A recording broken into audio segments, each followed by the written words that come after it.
Hello, everybody. Welcome back to a lovely Wednesday afternoon here in Tulsa, Oklahoma. We're at a balmy 93. It was cloudy yesterday, much better than it has been in the past, about 108. This morning was not that bad. It was beautiful. I almost thought it was fall. Played some volleyball last night. Love volleyball. I think it's probably the one thing I enjoy doing more than anything, sand volleyball. I think it's my favorite thing, over tabletop games even. I think the number one thing. I told Nick last night, if I could do this for the rest of my life, every day, I probably would. I honestly, I don't know if I would rank it over tabletop games. I'm not even going to try to maybe tabletop in the morning and volleyball in the evening. But basketball for me is very similar. Mm-hmm. I would play every day for like 2 or 3 hours a day. Maybe actually the perfect split: sand volleyball in the summer, in the warm times, tabletop in the cold times. Which is why Minnesota is such a mecca. Tabletop games. Yeah, basketball has the problem of being great in the winter, along with tabletop games. Yeah. If you have an indoor court, which is the dream. Yeah, true. But nobody wants to play sports indoors. Hey, everybody. What are we talking about today? Well, how to build a local community how to build a local community.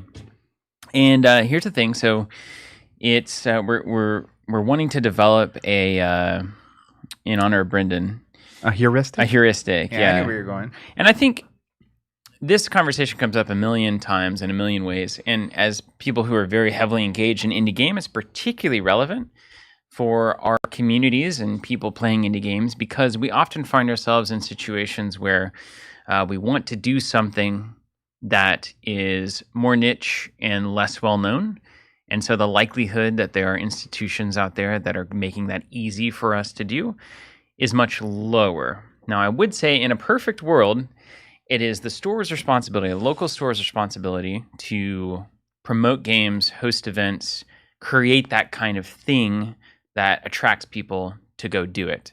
That it shouldn't be, technically, the players convincing the stores to both carry a game and give them a place to sit. And one could argue that it should be also, in some part, the publisher's responsibility to market their game in such a way that stores find out about it, or that local clubs find out about it, and then they start promoting it and hosting social events, et cetera, et cetera.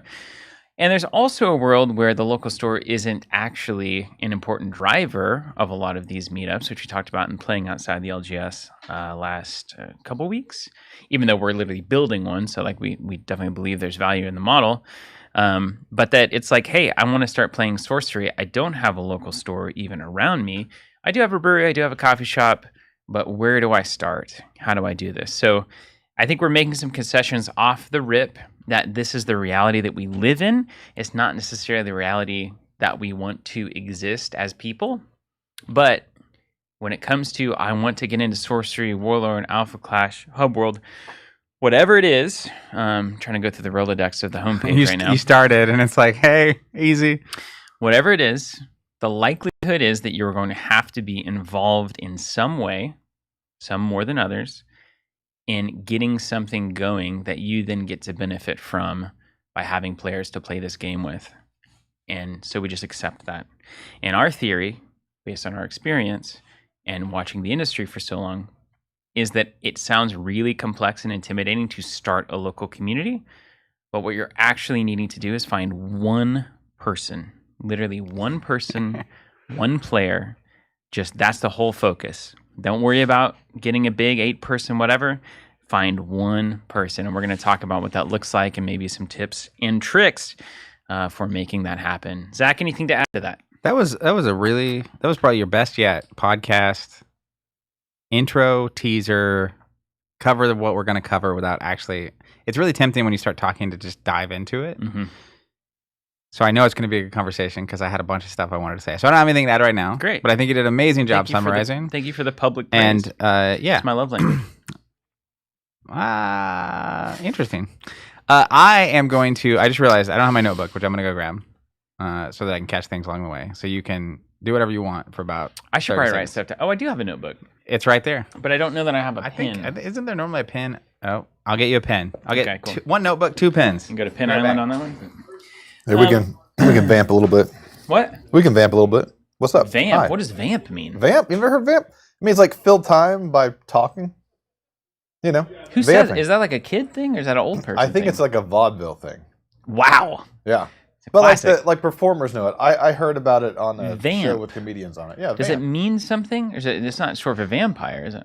No. I mean, it could be, but in this context, it's not.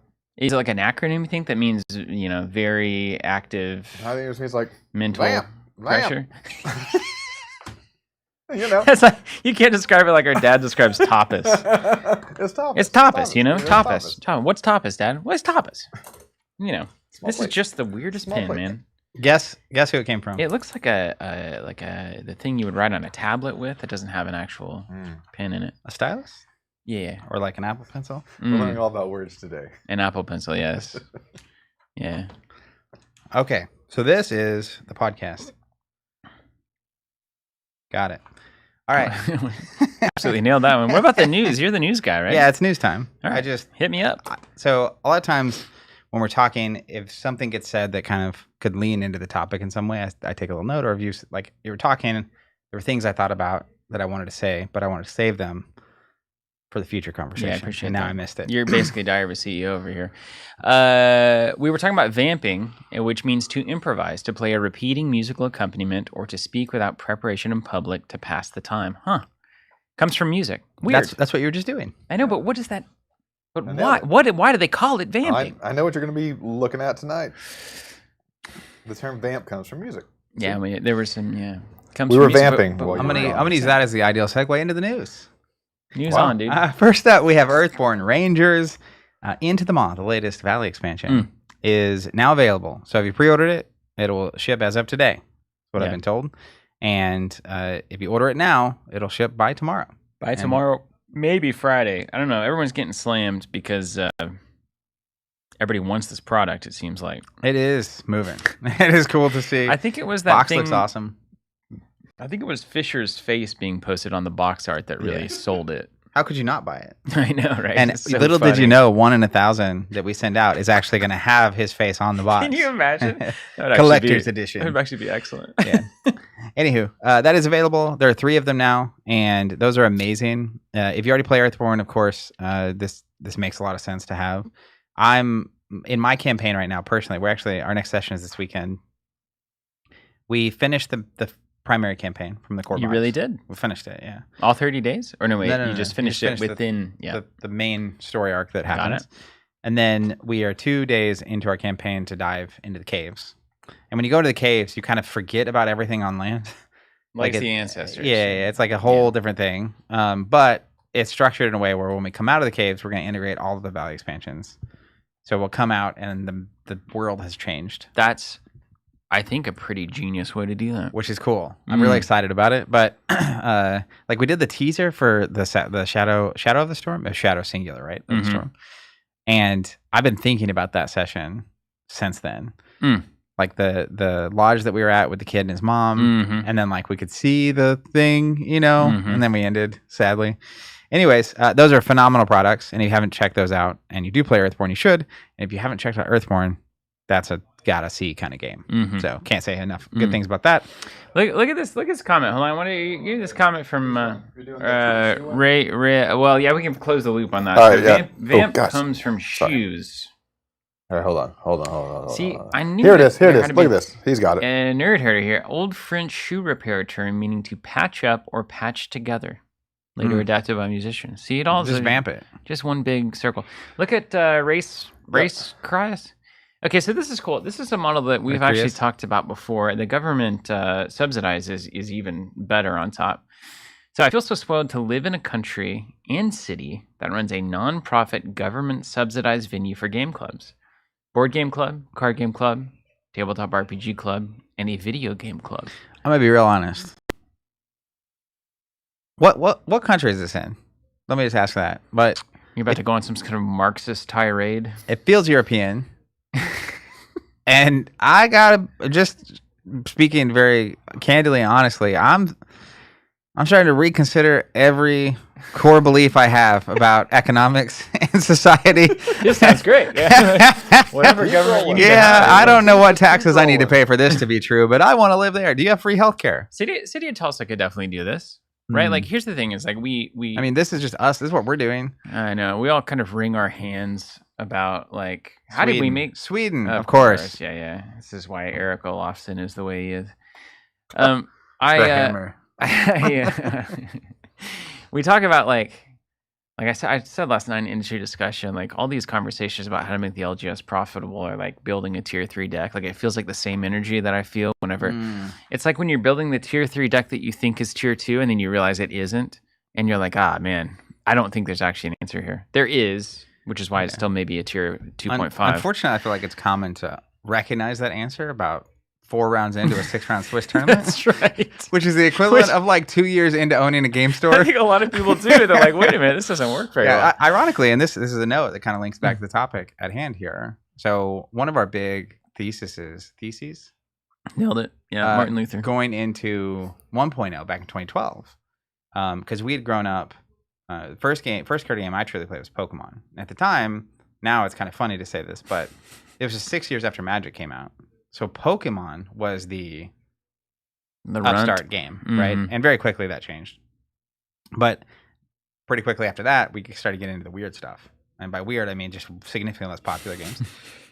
So we spent from then, basically, I was probably 10 until 22, 23, playing those kind of games and trying to figure out how to build community. And then opened 1.0, one of the big theses. Theses is it, man. It feels wrong. Yeah. It's like dove.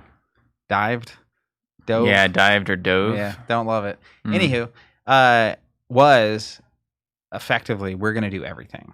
Yeah. Like don't make players have to do anything. So it's already hard enough to play the Game of Thrones LCG.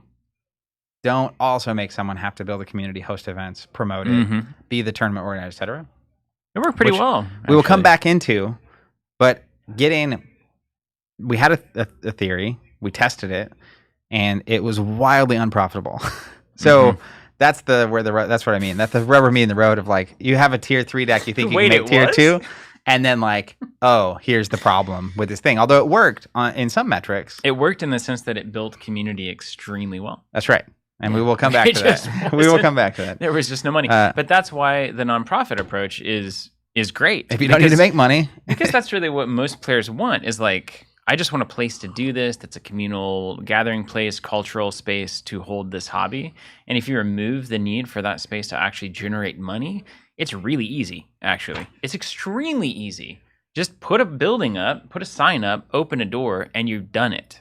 It's the money part is the problem. Yeah. If you have to pay for the building, now you got a problem. I mean, it's almost like if you're going to a tournament with a deck, and it's like, hey, you're going to play 6 rounds, and we're not even going to track who wins or loses. Yeah, you can run whatever card you want. You don't have to win at all. Yeah. Anyways, other Earthborne news worth mentioning, Trailblazer late pledges have officially opened on GameFound. So we were talking a lot about that a few months ago. You could back the campaign. Now it's late pledges. At some point, we'll have a pre-order. At some point, we'll have it in stock. And that is if you looked at Earthborne Rangers and it sounded appealing, but then it was intimidating. Because if you're not a card gamer, especially, or you haven't played like a campaign-based game, I deeply can empathize with that. Wow, good camera shot there. Stared right into the camera. Oh, this is funny. Beautiful. I'm not used to this camera actually being a real camera. I'm just looking over at John. Michael Scott. Anyways, I can deeply empathize, but I think if that's you, definitely keep your eyes on Trailblazer because Trailblazer is built for that person, right? It's like you can play the entire game in one game night, not this giant campaign. You don't have to build a deck, etc. But you capture so much of the essence of what Earthborne Rangers is. So, anyways, and it's a lot different too. It is also different at the same time. Next up, wait. GameFound, not Kickstarter. What? Our friend Jellyshot reminded me of another bit of Earthborne news in the chat this morning. That the Earthborne Rangers retreat is happening. It's the end of this month. Of that? I think how cool that is. That's Didn't Haley tell us to come to that? I think Haley's basically putting it on. She's involved. She and one of their. We almost went, unbeknownst to you, but we had to make profit. Dang, no, keeps coming back. No, we don't. That's actually not it. No.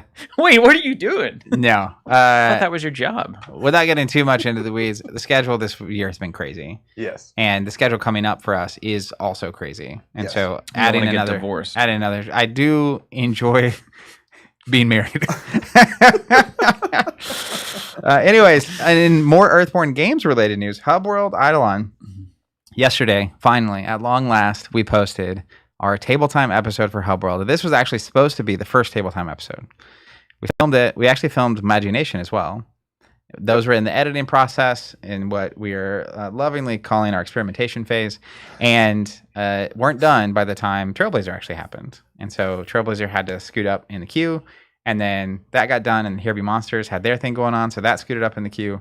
And then now Hub World has been posted. The reaction to that has been amazing. So if you left a comment, if you shared it, really appreciate it.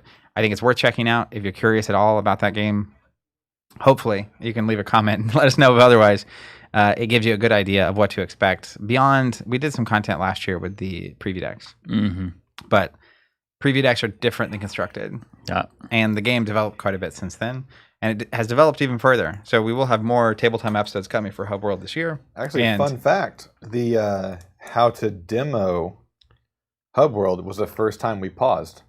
That's right. First time we paused. It was later it became the foundation. The seeds of the Table Time. Seeds of the format. Yeah. It's cool to see the whole, like, just do a format thing actually start to take off there. We'll be known for Table Time in the next 20 years. That's the hope. Could be. Yeah. Potentially, yes, we will. The first time we built the graphics engine that we used was for the Alpha Class tutorial, and then the pause That's was pretty the cool. thing, and you kind of watch it build.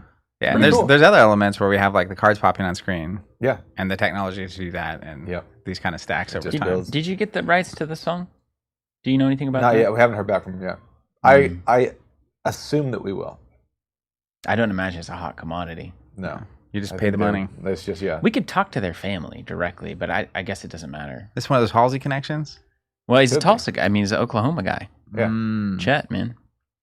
Our dad's linked into that. He wrote that Forever Lounge book that had a lot to do with Chet.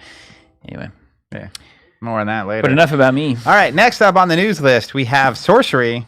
First, Frost Mage Lavamancer pre-orders are available if you happen to miss that. And then that's really it. Got a nice glow that's behind me. Actually, you know what? There was more Sorcery news. So they they announced soaks up the light. I seem to reflect it. What's up they with announced that is interesting, isn't it? You need to powder my head? Like maybe could be a hair situation. Could be the black hair. Anyways, and just the color tones we're wearing. Hello, Sophie. Hey, Sophie. Earlier this week, Sorcery announced that the Play Network is going to be going down this weekend. Yes. And there's a big transition happening there. So I know there are cornerstones going on this weekend, and there may be some weirdness with events and whatnot. Just know it's a big transition, and there might be some bumps, but I think the end game here is going to be really great, and I'm excited about it. End game will be great. I guarantee it. Put his name on it. Next up, Flesh and Blood continues the preview season for Usurp the Shadow Throne. I keep getting messages in my inbox every day about, have you seen this new Viserai card? People trying to draw me back into the Runeblade darkness, and you never know. You just never know. The cards aren't looking pretty good. We're just gonna say. So that continues on. We have pre-orders up for Usurp the Shadow Throne, and that's what they have going on. Well, are you gonna play or not? I don't know. I told my former teammates of the Wolfpack that are they still doing their thing? Are they still a thing? Yes-ish. But is it kind of decentralized a bit? So what they seemingly, I caught up with some of them in Vegas a little bit, but seemingly what's happening is for US based events, they are still fully testing with each other and stuff. And then for international events, they kind of split up because there are a lot of the players on the team that participate heavily in the international. And so they end up in these weird things where there's like 3 people going to every event, and those people need more committed testing. Got it. On the global scale. But when everyone's prepping for the national event, so it's more like early Wolfpack was definitely like ride or die, everyone's in fully or not in. That's adjusted a little bit. All right. But still very friendly and doing the whole thing. Could you play Fab casually? Is it possible? Why would you want to? That's I think you can do anything you want casually, technically. Yeah, it goes back to it goes back to the problem though of you have to find someone who wants that. And it goes any of this, even if you take profit off the table, or our analogy for that was if you take wins out of the equation for a tournament, you can technically run whatever you want, but it doesn't mean it's going to be fun. Like both people want a game. That's the thing that is fascinating, because volleyball, great example of this. If one playing volleyball casually means that nobody's playing volleyball. That's what that means. Nobody's able to hit the ball over the net. There's no 3 hits. There's no spikes. There's no bumps. There's no sets. So like, the game is at its best when people are taking it fairly seriously. And if they're not, then it's just strictly not as fun. So I think Fab is a similar way. I think all tabletop games are that way. Like, you need everybody to have stakes and to be trying to win, or the game isn't really the game. It's just like, that's everyone's problem that's my problem with Commander as well, as a completely casual observer who's played it probably 2 times. It doesn't feel like a game. And so there's no, it's a social experience, but it's not really a game. Yeah. Well, my comparative basketball experience or analogy would be, if we went and we're going to just shoot around, there's no score, we're just shooting shots. That can be fun. Yeah. But like we play every Monday night, and it's fortunate if there's like a skill level 1 to 100, 100 being, peak Michael Jordan, 1 being the least athletic person on earth. Everyone is probably in like the 30 to 50% range on that point scale ultimately. And so we can play, I'll try to win, and as long as the teams are made up in a certain kind of way, like, and we even craft the teams to be loosely in a similar thing, so that we can all try hard to win, but still have fun because everyone is trying to win. So there are stakes involved. Similar would be like, if you're amazing at a game and you're playing against people that are lower level skill, if you bring a much worse deck, you can both still honestly try your hardest and have a good time. Whereas if I play the best deck, if I play my best Fab deck against a new Fab player, that is not fun. Right. I think 100% of the time I will win, and it won't be particularly close. Yeah. Anyways, similar. Games are fascinating like that. What? Oh, God, I still haven't got my volume right. Have you guys talked to Will, by the way, about Fab? I found Will, this. Who works yeah, at I found this fascinating. Yeah, Will's the guy for Fab. Will is built for Fab. That's what he said. He's like, I want Fab because I want something that's like competitive. I'm a competitive guy that wants to be competitive, and like this is perfect. He's young. I get it. He hasn't been broken by the world yet. I mean, if it were a decade ago and Fab existed, I would still be a degenerate Fab player. Yeah. Like, we would never have gotten married. We would never have kids. but would I have won perhaps a Pro Tour? Maybe. One of them? We'd still be trying. We'd at least be trying. I got pretty close once.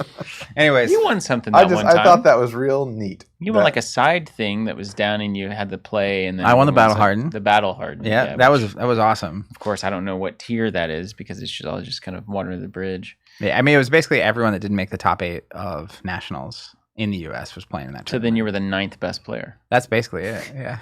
No, it's surprisingly, it was limited. That was probably my first actual major limited tournament win. The Grand Equalizer. Which is cool. The one thing we can always count on. That's right. Our ability to not screw ourselves in deck building. My Buyer deck that weekend, miserably bad. But limited, you can't stop that train. Anyways, similar note, Alpha Clash Nexus of Power is in pre-order. They're doing spoiler season. They have an article on the website where they're updating a ton of community creators spoiling cards. And those pre-orders are available now as well. And then last note of news is Warlord SCG Con Dallas is coming up, and that's their first SCG Con. Also, Sorcery is hosting a grand contest there. They haven't announced anything new related to that. Those are two great tastes that taste great together. Also, if you like one, you should try the other. They really are two great tastes that taste great together. Yeah. We talked about this a week or two ago, but Dallas is a drive for us, which is awesome. But that event is on my anniversary weekend, and it's also Labor Day weekend, and that is just the worst. I can't do anything on Labor Day weekend. John, does that cord look too sloppy? I just want it's touching my leg. Quote him. I don't like it touching my leg. Hold on, I think I can get it over. There should be some. If you're anywhere near Dallas, SCG Con, we went in Houston last year. It was great. It was fun. And if you want to check out, I know both Sorcery and Warlord are both going to have the ability to demo it and lots of starter product available, and they're going to have events and tournaments and whatnot. I know Josh, segue into the Covenant news. Josh will be there, who's one of the two main people behind the rebirth of Warlord. Josh will also be here this Thursday. Tomorrow. tomorrow at Pugs, which is our pop-up game shop every Thursday, American Solaris, 6 to 9 p.m. 6 to 9 p.m. But he'll be running demos, Overlord, and Dragonlord challenges. Boom. You can actually walk in and just challenge the Overlord. And I'll use this as a moment to actually just fully talk about the organized play system. I reference it a lot. But the moxie of this is just classic late 90s, early 2000s energy. And I love it. And I'm here for it. Local tournament, whoever's running it, you play the tournament. Whoever wins plays whoever's running it. Whoever's running it is using the Overlord. Overlord's a little overtuned. It's like a boss. Boss mode. Boss fight. If you beat the boss, the Overlord in this case, you get a copy of the Overlord. Then at like store championship level, regional level events, you can challenge a Dragonlord. You use your card, they stamp it or punch it or whatever, mark it where you can't use it more than once. You get to challenge the Dragonlord. If you win, you get a copy of the Dragonlord. Then at like national world level events, and like Gen Con would be a good example of this, you can use a Dragonlord to punch it or mark it to play against a Medusan Lord. The Medusan Lords are insane from what I've heard. And basically, if a Medusan Lord wins 100 times in a row and doesn't lose, they go off into the sunset, don't get defeated. However, if they get defeated, it's over. One person gets to defeat a Medusan Lord. Gets them. They get a copy of the Medusan Lord. In the lore, that Medusan Lord gets defeated, and it changes the fate of the story and the game itself. And it's just such a cool, on so many layers for me, giving you a lot of times, and this will be great to talk about in the actual main thing, which is a lot of times there are people who take the time and effort to build a community. And then they oftentimes get to watch from the sidelines while everyone else enjoys the thing they cared about enough to do that thing. And so a lot of times publishers will reward this with promos or stuff like that. Judge promos for Fab. Kind of which is cool. But, and they're baller. But the ability to give them a role to play, like you get to be the big boss. So you at least get to play your one game for the night and be kind of in this special spot. I think is so awesome to honor that effort and commitment that's happening. And then at events past locals, it gives people something to be doing at these events that isn't just the main tournament. Yes. And a whole like side quest where you don't even have to min-max around the construction environment, et cetera. It's just like, I'm here to beat the Dragonlord. And so I've built a custom deck for this. It's like a specific story challenge. And then if you are one of the people that beats the Medusan Lord, you kind of become an instant legend situation. I just find that whole thing, that whole side metagame amazingly fascinating and integrated into the lore and stuff. And it takes a lot to pull that off, but it's not overborne. Yeah. Like, I feel like that, like overly complex. It's not L5R at the Fantasy Flight production. Yeah, it's like there's too much. We've railed on them a lot, but it was just too much. I'll never forget both of us reading that article and just walking away like, I don't know what it said. Yeah, it's like someone just talks to you for 10 minutes and then it's like, just like staring. What? What did you say? I'm sorry, I wasn't listening. Yeah. Anywho, okay, so that's the news. Covenant related. We're doing Pugs. You see Cardboard Guy coming to Avatar the Realm in Boston. Oh, that's awesome. Both representatives or just one? Got to be both, right? I don't know. I can see just Sophie coming. Think so? I'm waiting for the answer. Anything else Covenant related? So Lindsay, our digital marketing specialist, and we have been doing the social segment, decided not to ask any questions today. Because that's marked improvement. She's getting better. She's actually like, you guys have actually given me so much great material to work with that I need to spend time just processing that and editing it that I don't do anymore yet. She said that to us about us. Yeah, definitely. She said that those were her words. Like, you guys are such incredible on-screen talent and gave me so much material to work with. You did such a great job. I just diving in. I don't even need to spur it. It's like a font of overwhelming creativity and passion. That's right. And it's because of your love for social media. She's documenting, not creating. And I think that's really the transition that we were looking for. Yeah. No, we actually are. We're going into a really heavy experimentation phase on social media specifically. So you never know what's going to come out. I made a post on social this week. It's crazy. It's getting wild. Anyways, anything else? You were built for social media, though. I don't know, man. You were. You think she's watching live right now? Yeah, she is. She's probably laughing. Like throw a coffee cup at Steven? She's probably laughing. She loves it. There was someone commented because you were making some comments that they were like, "Ooh, that's kind of rough for Lindsay to be getting Steven blasting her like that publicly." Really? But anyways, she didn't show up to volleyball last night. I'm very disappointed in her. I think that's probably why. Yeah. Was she working? No, she doesn't like you. Oh, I'm just kidding. That was why. No, but anyway, she had a short version. I don't think you meant anything by it, actually. But you can correct me if I'm wrong. Wow, this went to a darker place than I thought it was going to go. She actually had a response. It was, I gave her permission. She's like, hey, can I say this? And I was like, yeah, you can definitely say what you're going to say, which is like... Permission to sass? So you're basically... Steve is just being his classic curmudgeon self and like being sassy, and that's like a fun, playful relationship, not anything else. Yeah. So, but I appreciate you caring about me being Lindsay in this case. I thought she was great whenever we first interviewed her. Sure. Maybe I was the one that really pushed for her to be hired. Maybe she owes you. No, she doesn't owe me. But that should prove that I really appreciate and like her very much. Yeah, you were definitely in the room when we were interviewing her. And I usually set her in volleyball. Well, there you go. Yeah. People don't see that, though. They just hear the 2 minute clips. This is the problem with context. We talked about this with the communication. And like all the like really... private praise that you offer her directly, and like the high fives when you're walking by, and like how great of a job she's doing. All of that, yeah. There was someone who left a comment. We posted about pugs, and they were like, "Whoever took these photos is doing a really great job." It's like, that's got to be great to see. That's nice. Yeah, it feels good. We should live stream the volleyball games so they can see you setting Lindsay, and then everything is right again. That's it. Yeah. I think that'll work. See, my social philosophy is to blast people in public, live, in front of lots of strangers, and then set them in volleyball later that night.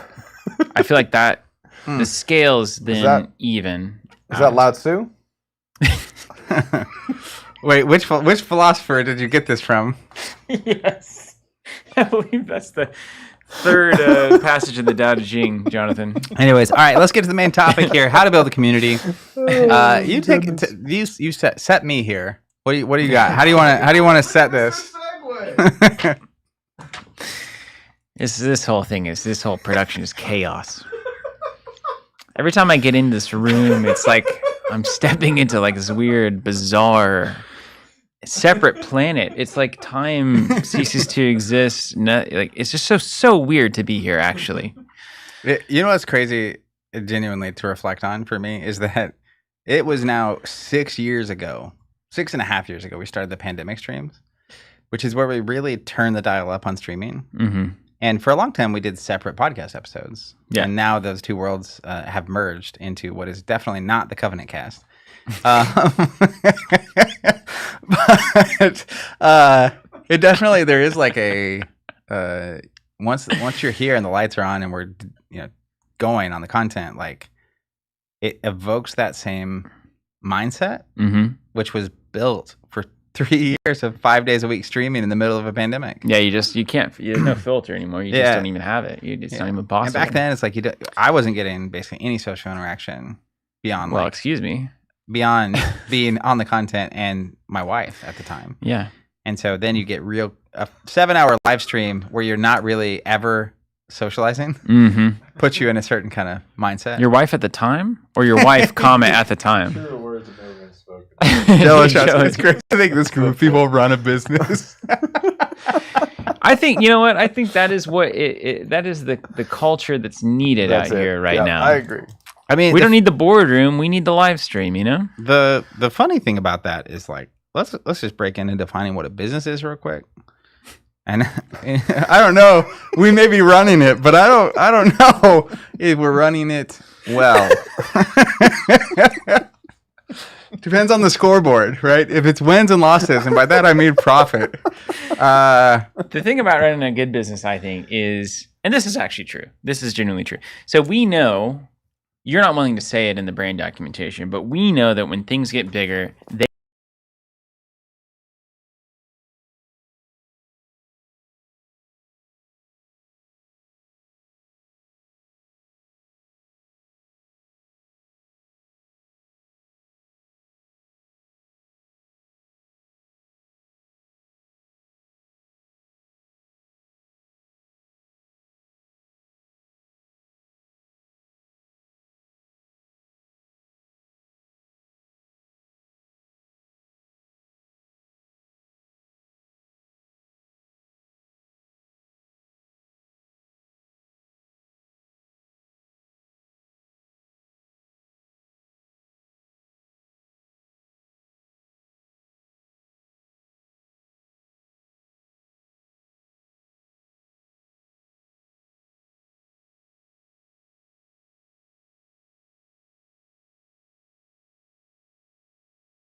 We're right. Yeah, go. You're fine.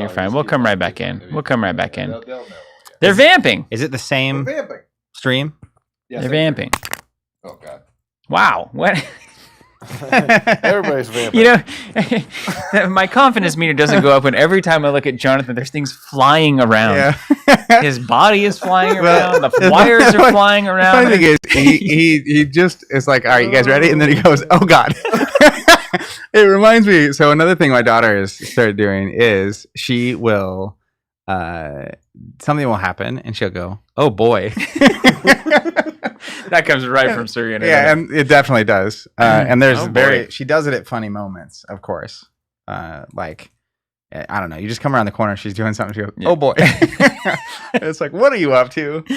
You're doing something. What's up, everybody? We're back. I think we're back. We're back. We were talking about, it's like horses. Whenever they finally developed the photograph, you started taking pictures, and they realized that horses, all four legs come off the ground when they run. Yeah. Didn't know that before. And you never see that moment with your eye. You never see it with the naked eye. Yeah, that was your face in the freeze frame that I saw. Yeah. It was to settle a bet. It was a long-running bet between half the world. It was like that green dress versus the gold dress or whatever it was. Right. Except there's an actual answer. Yeah. Unfortunately. Well, there is. But there's also the reality that some people see one color. Yeah, but nobody accidentally sees the leg on the ground, is my point. That's right. Right. There is a reality to it. It's not just perception. Yeah. Well, I guess you could have seen the dress in real life and then objectively measured it. Well, I don't know, though. Was it just the JPEG thing? Or is it if that dress was in real life in a store window, would there also be a problem? I think it was literally the photo. Oh. Not the reality. That changes everything. Yeah. So it was a little reversey because the horse's feet was solved by photos, but the dress was caused by photos. So the hero becomes a tyrant is really what Steven said. Wow, crazy. The horse photograph today. He works it in. The bingo card can be checked off for the day. It's wild. It's a once a day mention or he dies. So are we back on the chat and everything? Yeah, I think we're back. Okay, so I don't know how many are you guys out there? Anybody out there? Can you I saw some comments that said that we were back, but then it seems like it has stopped. No, they're talking about the horse. They're talking about the horse. I don't see the horse talk. Look, we're back. It definitely looks like we're back. Okay, now we got the horse talk. Okay, Great. so beyond the general disbelief that we could possibly run a company, we'll skip that for now. Let's get to the main topic. They're right for a long time. Set us. Here's the set. So, Zach, here's what we should cover today, I think. Here's the thing. So you get. Let's talk about Hub World. Okay, it can be helpful to zoom in on a very particular game. Talking about practice. So Hub World, we did the video yesterday, and I think I'm gonna be a normal person. I'm gonna be a tabletop gaming person. So I watched the Hub World video, and I say to myself, I think I'm gonna really love this game.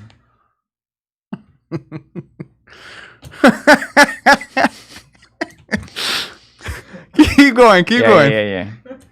So I think I'm gonna love this game. You did. I say to myself, and you paused like the song dramatically, and my brain just couldn't. Yeah, I got it. Got the joke. So if this was like a volleyball metaphor, it was great. I'm just waiting. You would have set Zach, and then he would have walked off, just off the court. No, he was arguably contributing for sure.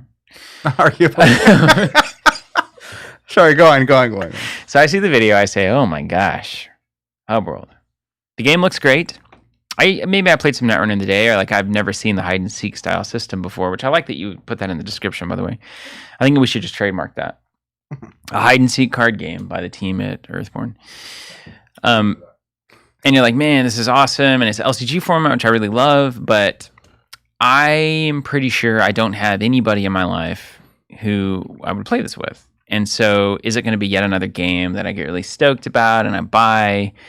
And then I'm like, oh, right, I want to play this, and I build decks, and I can't find anybody to play it with. And I'm kind of worried that my local store, with it being an LCG fixed product, is maybe less inclined to stock it when they've got One Piece and Pokemon flying off the shelves, and the teens coming in. Is it the teens? Who's buying those products? Pokemon and One Piece. Yeah. Well, Pokemon is primarily being bought by scalpers. Right. and past that.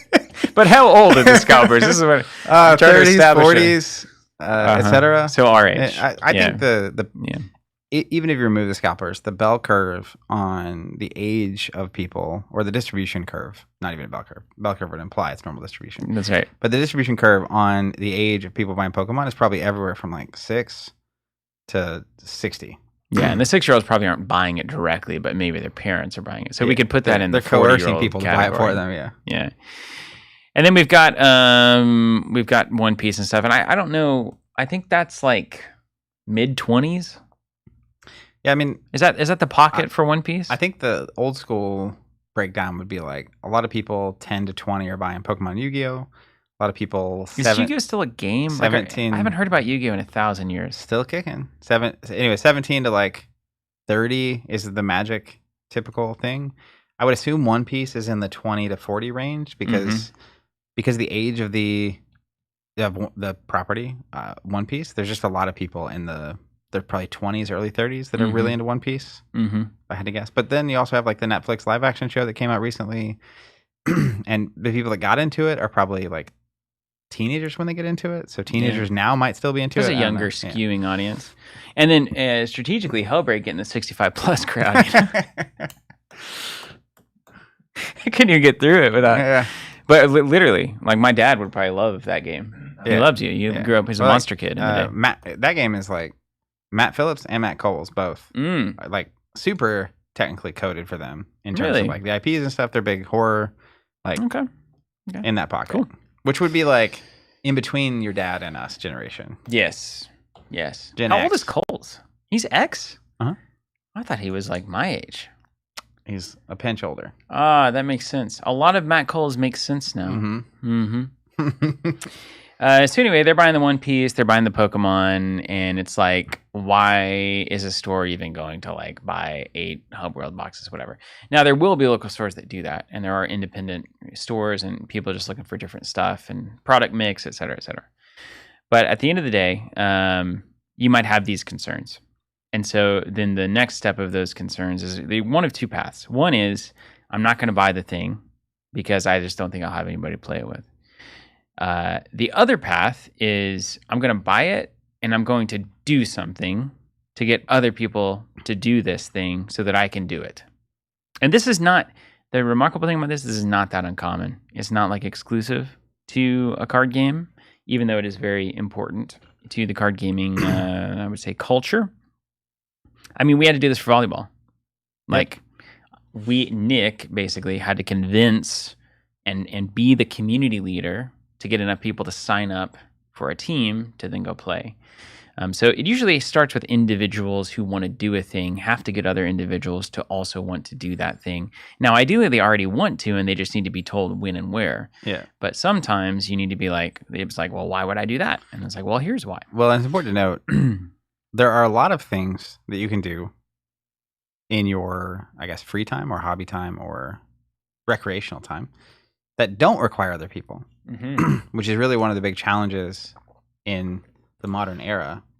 So you can buy a video game. You don't need to know anybody to buy a video game and to play it. And you might be able to connect with people all over the internet.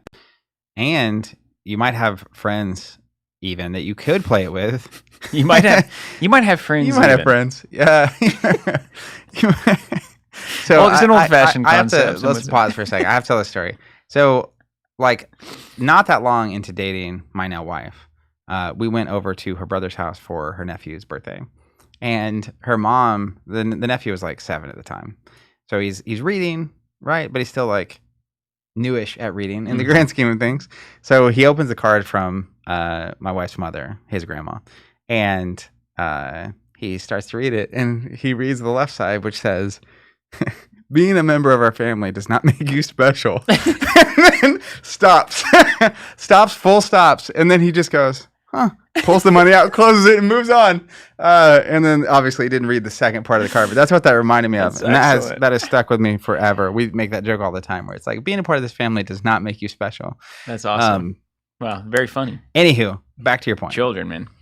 So you're looking at Hub World, you want to buy it, you want to play it, you need people to play it with. You can take up the cup and say, I'm going to be the person who gets somebody to play this with me. Now, what do you do? Because this is something that a lot of people find themselves in.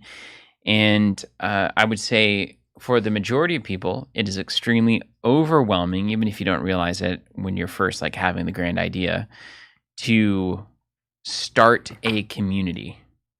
And there's a lot of things that come to mind, like I'm going to be managing a lot of people, or I've got to post flyers, I've got to get with local meetups, event spaces, rent out space, rent out rooms, like a lot of effort. And a lot of people do put in that amount of effort, and they do get bigger communities. David's a great example of this, Floating Skull. Some of the Sorcery Summit people, that was a very much a community-led effort. There's all sorts of examples of this. I mean, even games like Warlord that had this going on well after the game had died was an example of this. Just there had to be motivated individuals who were willing to go do the work and then get other people to play so that they could then play the game that they wanted to play. And our theory here is it's not actually that. Don't think about the flyers and the event spaces and the rent this and the pressure of that and the Discord servers and all of that. Just literally make your goal. Can you find one other person who is willing to do this with you and interested in doing it? And this is kind of Zach and I's experience with entering this entire hobby. And I think it's more the experience of people than is kind of often realized. So speaking to it directly as this is literally just finding one other person to play with feels to me a lot more tangible, a lot more actionable, a lot less intimidating, and a lot more realistic whenever you're thinking, I want to get into this thing and I don't know how I'm going to be able to play with somebody. So can you go over what was your just one person experience, if such a thing happened for tabletop games? Yeah, well, walking it all the way back, I was very fortunate because I have a little brother. And so my introduction to card games proper was Pokemon when it first came out. My mom got me and my little brother starter decks. And she had no idea what a TCG was. No. She just knew you liked Pokemon. Yeah, it's like, it's a new Pokemon thing I saw at the store. That's the IP. And like she had the previously, and not that long before that, had gotten both of us Game Boy Colors for Christmas. And we each got a Pokemon game because Pokemon at that time was like the big thing. And so that's how I got introduced to Pokemon, period. Mm-hmm.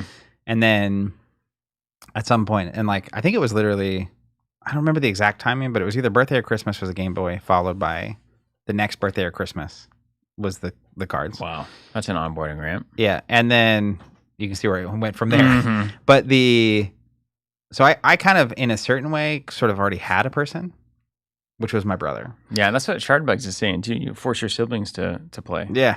Family is a big thing here too sometimes. Family or just the actual network of friends. But from there, it was, and my experience in life, there's been a lot of things that like I get obsessively into, and my brother is like willing, but not the same. And at the time, I think I'm like 9 and he's 6. So even like cognitively and intellectually, once we actually understood how to play, and it was not casual, as it were, and we're just like putting cards on the table, very quickly, it's like, well, I'm looking for more, right? I want to play more. I want to play more people. I want to see more cards. I want to collect more. I want to trade. Yeah. And Pokemon kind of took off, so that was a fortunate just era. I remember people you're bringing stuff to school, and then you couldn't bring it to school because they banned them at school, and then you still bring them to school in your sneaky binder, and then you're like, in the back of Mr. Young's class, like trying to figure it out. Anyways, and just it was the people were talking about it and trading and trying to meet up and stuff, and so I actually, and this maybe parallels the general structure. I then found other people. This is where a really good friend of mine growing up, his name's Will, and we weren't really friends before this. Like we knew of each other. I was closer to his cousin David, but David didn't have any interest in Pokemon at all, whereas Will was like into it. And then Will, and then eventually we find Brennan, who was also like I knew him through a different avenue, and like he's into it.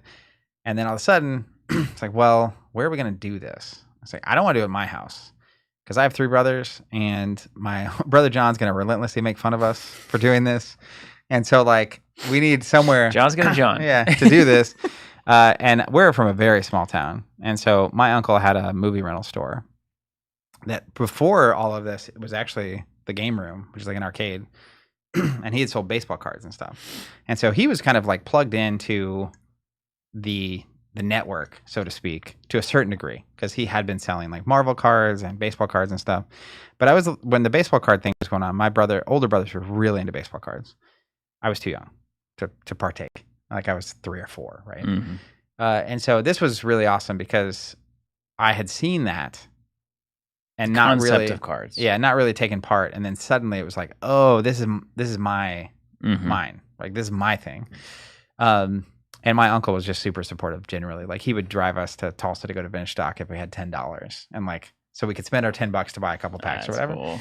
But he had this empty room in the back of his movie rental business, and I asked if I could start hosting meetups there on the weekends. He was into it, but we had to find tables and chairs and stuff. So I went around to all my great aunts. But your one person here is Tim. That's where it starts with Tim. So this all stemmed from the fact that your brother was willing to play Pokemon with you. Yeah, because you can imagine.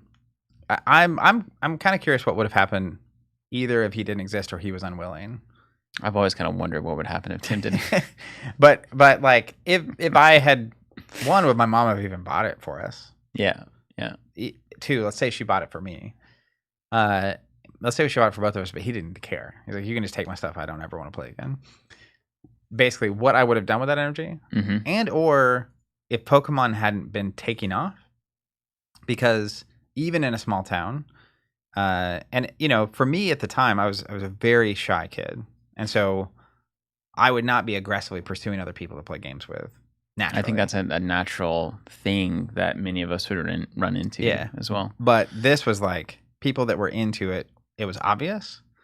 So, it's not like walking into a coffee shop and meet a random person and be like, do you want to play Sorcery? Yeah, which I think, and that's important to know, that is not the strategy here at all. As far as like finding the one person. So what about the Star Wars TCG? Because basically, let's see, I think you were that for me, right? Maybe. Like I certainly was not playing that with anybody else so at the time. My Star Wars TCG experience was... I was in high school, and I, at that point, like, it was around 9th grade when Will, who I'd played Pokemon with, and then Lord of the Rings TCG, and then we were collecting Star Wars TCG. So Will was really the one. Will was probably the one, and then like Will, and it was a little bit of both, but like during the summers, I would go stay at Will's and we'd stay up all night playing these card games and the Dragon Ball Z card game. And we would play relentlessly, like just overnight, etc. And we were playing anywhere and everywhere we could. But the Star Wars TCG was notable because Will had basically said, like, I'm not going to play card games anymore. Like, I'm going to go do other stuff. He got really into building, like, his own computer. And he played, there was some role-playing game. What was it called? Mud? It was like a mud game, yeah. Yeah, at some point, his mom called me and David, his cousin, who I was also friends with, over. She's like, can you help me get him out of the house? And so we went over, go into his living room. It's dark. And this is the computer desk right in front of him. He's in a recliner, pulled up to the chair, leaned back with his keyboard in his lap. And he had apparently like only gotten up to eat or use the bathroom for like 3 days. Yeah. And hadn't even been showering. It's just, he definitely got him. Anyways, we failed. We did not get him out of the chair. He was not having. He was mudding, dude. He was mudding. Anyways. I think it's like multi-user dungeon or something. It was like that very early text-based role-playing kind of thing. But the Star Wars TCG question, I remember the lunchroom. I forget his last name, but Andrew was his first name. Nice guy. Really nice guy. He had a starter for the Attack of the Clones Star Wars TCG that had just come out. And he was playing against Jason Sispansky, who I didn't really know at the time. But Philip, who was also in band with us, was standing there watching. And I noticed Philip was standing there, so I went to say hi to Philip. And in front of me is a Star Wars card game. And I hadn't been playing card games probably for 6 to 9 months at that point because I just didn't have anyone to play with. And there wasn't any like obvious, like this is the game to play. And at this point, I'm really into Star Wars as well. Like that's a top level thing for me. And I had no idea there was a Star Wars card game. And so kind of from the get, there were at least other humans playing this game. But my natural progression, step 1 was got to get a starter. Got a starter. Step 2 was now I want to show this to people who I think would like it. And that's where you come in. It's where Will was at. Like I convinced him to play like in 2 seconds. Yeah. He's like, I'm never playing a card game again. And then what about this Star Wars card game? And then Tim was obviously just along for the ride and in very quickly as well. And then we very, very quickly at that point had already kind of established we have the tables and chairs in the back of the movie barn. My Uncle Charlie had been stocking Pokemon packs and the various games that we played. And so like he had these pipelines built to get product. And so between Jason and Andrew and Philip and Steven and Will and Zach and Tim, it's like we almost have an 8-person group ready to slot into the movie barn. And that's to the exact point here, is that it was because Andrew and Jason were 2 people. It was just a group of 2 people that played this game together. Philip saw it, you saw it, and all of a sudden like 8+ people are engaging with it. But if Andrew or Jason had not been there in that equation, nobody's playing the Star Wars TCG. That's right. And so it wasn't like Andrew bought the Attack of the Clones starter and then was like, let's go make an 8-person Star Wars TCG group. That's right. He had to find one person, and Suspansky was his person. Well, or vice versa. One person willing to try it. Yeah. And they did it in a place that was public. They started playing publicly. Where other people could see it. Yeah. And they were very friendly. And after they finished their game, they would let me and Philip sit there and play with the cards. And Andrew was happy to just teach us the thing. Yeah. And then it didn't take almost anything from there before Philip and I are showing back up with products and more players. Yeah. And then without a game store to speak of, notably. None at that moment. Now, if there had been a game store in Chelsea, I think we all would have destroyed it. Yeah. We would have been there every day. I mean, that was very quickly we were having 10, 15% Star Wars TCG. I mean, it was every weekend. It's like, this is the thing. It's happening in the lunchroom. It's happening before school. It's happening after school. Because you get obsessed with it. Yeah. Like, that's the thing. I sent you that message about, I'm so always disappointed in the internet, but I'm, obviously, like, that's not even hyperbolic. That's actually true. Anytime I'm on the internet, I'm pretty much just chronically disappointed. But I was looking through my feed, and like I watch things that don't disappoint me. And then I look at the feed, and it's all like sorcery and MetaZoo and like weird Pokemon content because I got in the TCG algorithm or whatever. Yeah. Every single video is some bro in some dumb hat talking about how such and such is overprinted, or the market's going crazy, or oh my God, sell out now, or this game is dying, or whatever.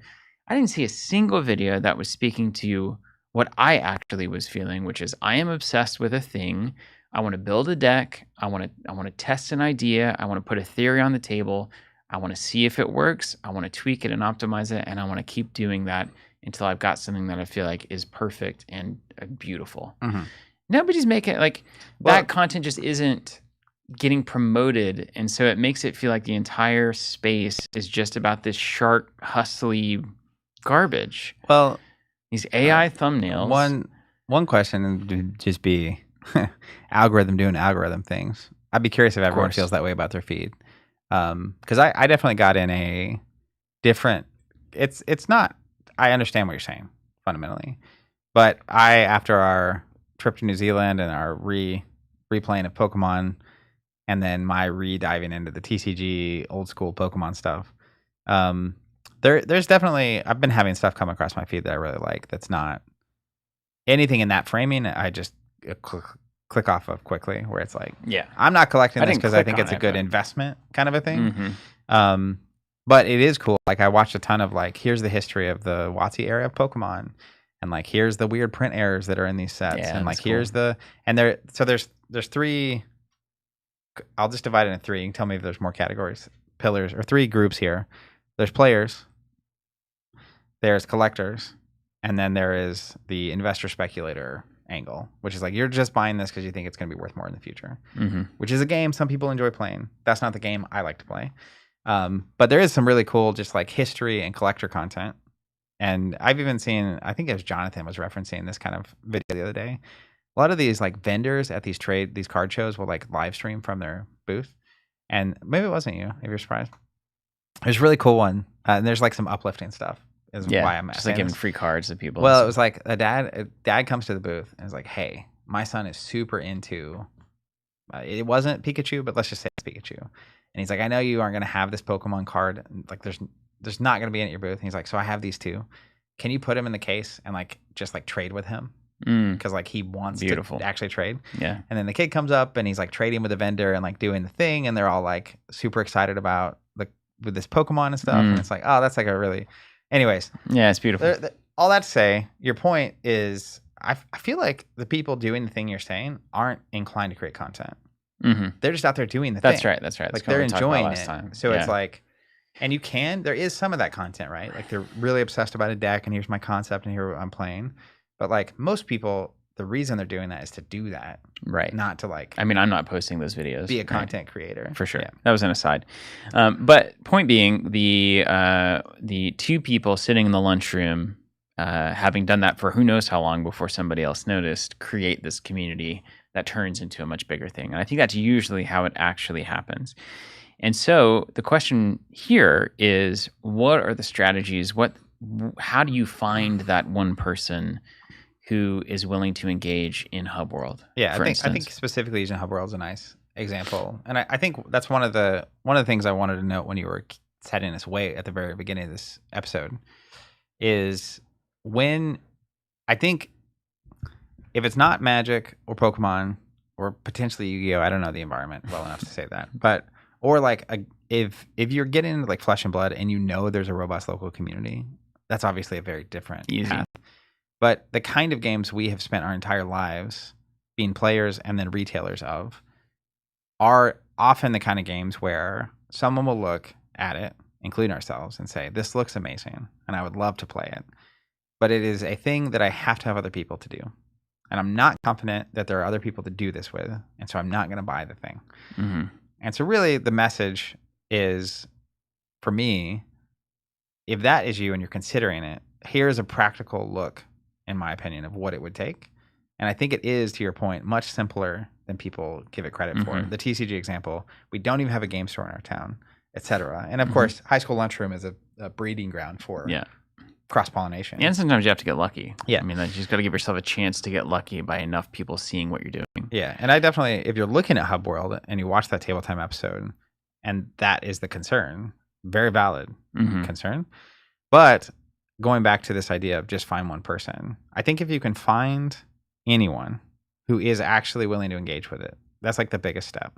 And you can potentially do that before you own it, that is a different thing. Can you convince a sibling or someone at work or someone close? It's like, hey, you like to play basketball. I want to play this. I'll play basketball with you on Tuesdays if you'll play whatever I want on Thursdays, kind of a thing. But realistically, like even like you have to find that person. I think the tier structure is the following. I think the first thing you do is there anybody close by, nearby, family member, close contact, etc., who would be interested in this? And I think it's very unlikely and probably a waste of time to try to pitch most of these games to people who have not ever engaged with the hobby at all. I mean, it's possible that someone, you could convince somebody that, hey, check out this thing and I'm going to explain to you what a card game is, and then we'll get into this starting from scratch. That is possible, but I think that's going to be a very frustrating path. Is there anybody in your family who has played video games, card games, tabletop games of any kind, D&D, etc.? That's the first stop. Try that. Okay? Second stop, do I have any friends? Do I have any friends who have played video games, card games, role-playing games, etc., Magic, etc., etc., etc.? Just ask them. Have you ever? Hey, do you know what tabletop games are? Have you ever played Magic or whatever you hear about? And usually the answer is like, oh, I remember like a couple of my friends got really into that in high school. It never quite struck me, but it looked really cool. And it's like, well, dude, I've got this game and I really am looking for somebody to play it with. Do you want to learn it? And we can just check it out. And a lot of times the answer to that is yes. But then let's say one of those avenues works. Now I think the best route from there is, how do I get this happening publicly? So yes, we could play at the house like usual or whatever, but dude, let's just go to the coffee shop and play. Or let's go to the local store and play. I mean, going to the LGS and playing is still the best likely marketing vehicle, particularly for an indie game. Yeah. Because you're likely to pick up people who are tired of this, 7-week release schedule of Magic, or they're burnt out on the current meta game of X, Y, or Z, or they're just looking for a secondary game that looks tantalizing. And that is just the most likely place where you're going to find that. It's kind of like going to Starbucks to shop out your independent coffee roaster. It's like these are people that are already buying coffee. They're spending money on coffee. They understand what a latte is. I'm going to then show them a different way to think about a latte or a different way to think about a coffee bean. And that's what you're doing when you're bringing the indie games in. And you know what? It's very rare that you would find a local store owner who would not want you to be there, even if you're playing a game they don't sell. Yeah. Well, and I think that kind of gets into some other layers for me, which is like if you have family or friends that you can convince to do it, and then you do it publicly, that's like a pathway. I think there's also don't be afraid to get into the Discord channels, even our Discord channel. You go to the Hub World section and say, hey, I'm in, insert Kansas City here, or whatever the city is. It's like, is there anyone here who's looking to do this thing? Yeah. Because whatever it takes to find the one person, and particularly if you can commit to playing against that one person in public on any sort of routine, and that could be in a game store or coffee shop or brewery or whatever, and you can find whatever place actually makes sense. Could also mean work. It could mean work, yeah. You know what I found out at Pugs last week is that there's a group of people that play in Tulsa during work lunch hour of Sorcery that I've never met and have no contact with. Yeah. Random people at a place of work playing Sorcery at lunch. And I'm going to guess they didn't all start playing Sorcery at lunch at the same time. I'm going to guess that there were two people that started playing during the lunch break, and one person walked up and said, oh my gosh, the old what in the world is this? Lunchroom contagion. And then it's like, hey, try it. And then now it's 3, now it's 4, now it's 5, now it's 6. Well, and I think, so there's Discord groups, there's Facebook groups, there's et cetera. Whatever it takes to find the person. It could be work. Then, if you play it publicly, and then if people do approach you, this is lunchroom rules, being willing to engage with them and not just shuffle them off and answer questions, even potentially letting them sit down and play if they're that interested. And I think a game that looks great and is really fun and compelling, if they're interested enough to walk up and ask a question and actually engage, it, in my experience, it does not take long. Yeah. It really, yeah. And it's the kind of thing too, where if you like a specific coffee shop as an example, and then you can go play a game in that coffee shop, the kind of people that are willing to walk up, see it, and ask a question that also are interested in that coffee shop, it's a Venn diagram that is starting to really overlap in terms of things you're into and the vibe you're setting, et cetera. So just being really friendly, being prepared to answer questions, being willing to talk through what's going on, et cetera, even pointing them on, is there somewhere they can buy it locally? Do they need to buy it online? Where can they buy it, et cetera? But it really is whatever it takes to find the one, then playing that publicly and going from there. And sometimes you can, as an example of this, one place you can play publicly is a game store. And there are a lot of game stores we found out after we launched Fulfilled that actively do support, just like we did, and do these kind of games, right? And or are willing to be like, well, Tuesday is a slow night, so if you want to come in and play on Tuesdays, I'll put it on the schedule. They, and there are a lot of game stores that won't. They won't give you the time of day, but there are a lot I think that would. Yeah. And it's they have a Discord and they have a message board. And I think interestingly too, I don't think you'll find a shortage of people who are looking for people to play the thing they want to play with. This is key. And this is a big plank, Zach, I think. And if you, not that you need to frame it as a negotiation, but it's hey, if I really want to play a game X, I'm willing to play the board game you want to play. If you are willing to play the thing I'm wanting to play. So let's get together on Tuesday nights when the store said we could be here. We'll bring both of these things and play them and do the thing. And I actually think there's so many board games out now and so many card games coming out right now. There are going to be so many people in that category. Yeah. Actually. And I think it can go further than that. Not in a particularly insidious or Machiavellian way, but you may well need to get yourself embedded into the tabletop gaming community that exists, not the one that you want. So it might be that I need to buy a commander deck and go to commander night for the next 4 weeks And then when I'm not playing Commander between rounds, I've got my box of Hub World and I'm deck building. Yeah. Like if I were a sorcery player, specifically as an example, looking for sorcery people to play against, if I can't find one person, genuinely, I'm pretty confident basically anyone can play Friday Night Magic, play Commander nights, do whatever, and having your sorcery with you, and it's like just offering. Like, and you can genuinely get into Pokemon. You get into these games. 100%. And it's like, hey, you play your Commander games, right? And then you get done, you connected with someone, and it's like, hey, I brought my sorcery. Have you heard of it? Like, would you be willing to try it? And like, I know as someone who grew up really shy and would be terrified for most of my life would have been terrified to do this. It's a lot to ask because you could also just go play Magic. Yeah. Like that's a thing. But you know who you are. Like if you're the person who sees Hub World and it's like, for me, it was just very evident very quickly. It's like, well, I'm not just going to play Magic. Partially in high school because I couldn't. was not allowed. But even now, right? Like I just couldn't. I wouldn't just choose to play Magic, I guess is the point. But I understand and the risk and just this social risk in doing something like that. But I also know how phenomenal sorcery is. And I know if you played Commander and then anyone's willing to play sorcery with you, the odds-o-meter on them playing it and being like, my goodness, I didn't even know this existed is high. Well, so I think the key point here, this is maybe to me the most important point. Like even the people who are willing to do the really uncomfortable, often very uncomfortable thing and go to the local game store and set out 2 playmats and put a Hub World free demo sign and they got the permission from the local store to do it and they sit there by themselves hoping that somebody will come sit down. I think it's actually a pretty ineffective way to make this happen. Like everybody's intimidated by that environment and nobody's really happy with that arrangement.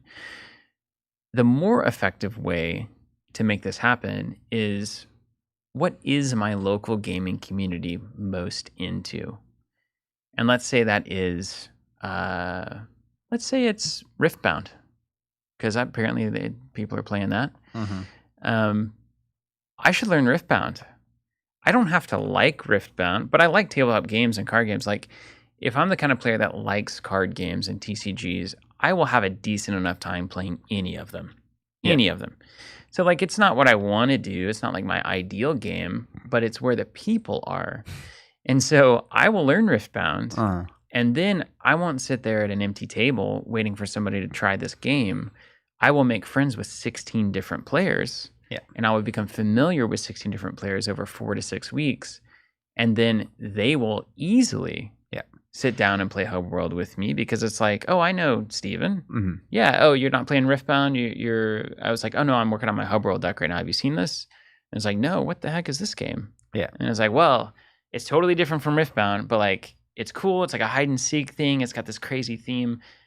Do you want to demo it? Like, I want to show you how this works. It's like, it's wild. Yeah. Well, I think that even in my personal experience, like the idea of setting up a thing and having a sign and it's just whoever wants to walk up is going to do it, that would on its face be really scary. Yeah. And it's like, I don't know about this. But right now, it's like, I've been playing tabletop games for so long and played so many different games and met so many people. And in Tulsa, where we're from, like, you routinely engage with the same people. And sometimes you don't play, there'd be a gap. Some people I played card games with didn't play Fab. But now some of the people I play Fab with are also playing whatever the thing is now, and board games and all this stuff. There's probably, it's countless, actually. Number of people I would very comfortably, especially if I thought they would like it based on my experience with them and knowing them, actually, say, hey, have you heard about X, or would you try X? My Earthborne group, right? It's like Comstock and Matt. It was the easiest sell in the world. We were hanging out, and it's like, hey, we're talking about doing a campaign game. It's like, have you guys heard of Earthborne? And you start telling them about it, and then they're like, yeah, we'd try that. And then you do it, and then the next time Matt's like, I bought all the stuff. Like, this was great. Want to keep doing it. Yeah. So I do think that is like weirdly one of the most effective. If you haven't ever, it's a huge advantage to have partaken in a local community previously. So if you're brand new to card games and you've never done that and you're trying to start a community, friends family route is probably really effective. That's the first step. Yeah. But if you've been in this space for a minute, like probably the absolute most effective is just to get into games and then make friends with people. That's it. And then friends, even if they're into games enough that they're at the weekly board game meetup or something, it's not a giant leap to get them to play a card game or whatever it is you're into. Yeah, especially a game like Hub World, right? Because that's a bridge between board games and TCGs.